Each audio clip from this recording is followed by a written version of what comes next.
தீண்டாமையை ஒழிக்க மேற்கொள்ளும் உறுதிமொழி இந்திய அரசியலமைப்பின்பால் இடைவிடாத உளமார்ந்த பற்றுள்ள இந்திய குடிமகள்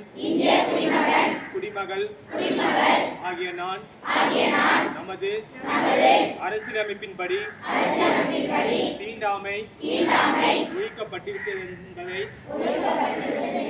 அறிவேன். தீண்டாமையை அடிப்படையாக கொண்டு எவர் மீதும் தெரிந்தோ தெரியாமலோ சமூக வேற்றுமையை மனம், வாக்கு, செயல் என்ற எந்த வகையிலும் கடைபிடிக்க மாட்டேன் என்று இதனால் உளமாற உறுதியளிக்கிறேன். அரசியலமைப்பின் அடிப்படை கருத்திற்கிணங்க சமய வேறுபாடற்ற சுதந்திர சமுதாயத்தை உருவாக்குவதில் நேர்மையுடனும் உண்மையுடனும் பணியாற்றுவது எனது கடமையாகும்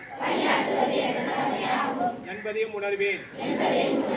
இந்திய அரசியலமைப்பின்பால் எனக்குள்ள முழு பற்றிற்கு இது என்றென்றும் எடுத்துக்காட்டாக விளங்கும் என்றும் இதனால் உளமாற உறுதியளிக்கிறேன்.